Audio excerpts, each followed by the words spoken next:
Let me ask you one thing about dreams. Did you dream last night? What was it about? Was it good? Was it something that you wished you could have stayed? Have you ever had those types of dreams where you wished, dang, I wish I didn't wake up because it was such a good dream? Well, then imagine about a dream where everything was handed to you. It was the most perfect world. But then you see your mother and father in a dream and they have buttons for eyes.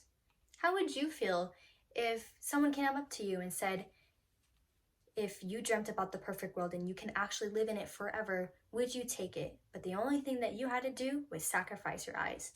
Would you take it? Or do you think it's a trap? Is it too good to be true? There's so many questions about this, but this is the situation that was handed to Coraline when she realizes that it was no ordinary dream. It was a whole new world waiting for her on the other side of a tiny door. I bet you were just as uncomfortable as I was when I realized that you had to give up eyes for a perfect life. I'm here to critique the stop-motion film Coraline. My speech will consist of why I feel like Coraline is the best stop-motion film and horror film for kids and adults alike.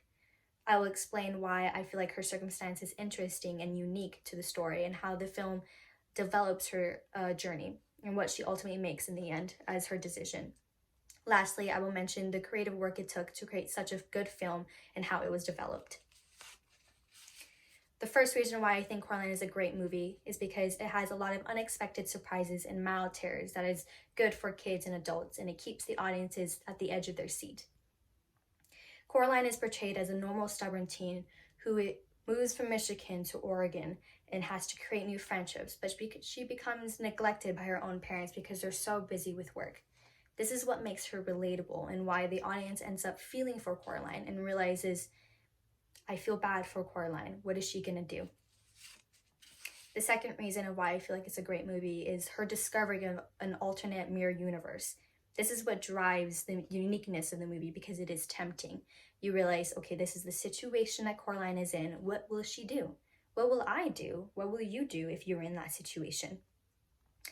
The other mother in this other universe is somebody who has button's eyes. Everyone in this world has button eyes, and the only way for her to continue staying in this world is if she makes a sacrifice with her own eyes.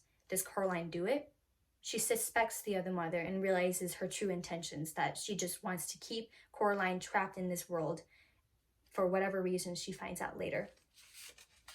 The movie does a great job portraying her story and her struggle through scary images and thematic elements. A reviewer by Dr. Y from IMDb says, hauntingly beautiful, well choreographed and plain and simple, a bit terrifying. It really hooks your attention and promised a good time. Coraline, what does she do? She ultimately defeats the other mother. The other mother is revealed to be a monster, a spider monster who only wanted Coraline for her soul. She wanted to eat her soul. Coraline escapes and she ends up becoming grateful of her real life. Lastly, the movie is created through stop-motion picture animations. Director Henry Selick, previously, he created a movie called Nightmare Before Christmas.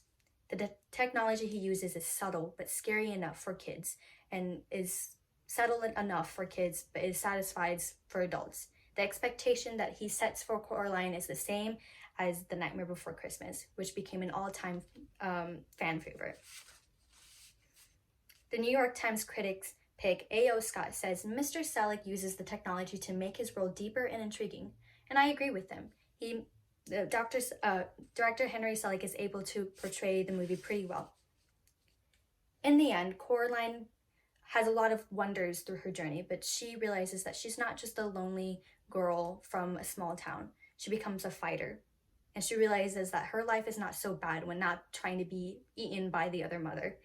She learns that, this is what it is, and I'm appreciative of my life. And it tells the audience, whatever that you're going through it can't be worse than being eaten by a spider.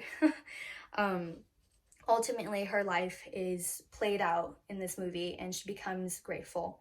Her journey is extraordinary and a bit terrifying. If I were her, I don't know if I would have done the same things that she did. I don't know if I would have been brave enough. If you were her and you had that situation, would you take that? Would you take that perfect life just so you just sacrifice your eyes? Would you have been as smart, or do you think you would have outbeaten the mother? There's so many questions to think about, but that's the end of my speech. Thank you for watching.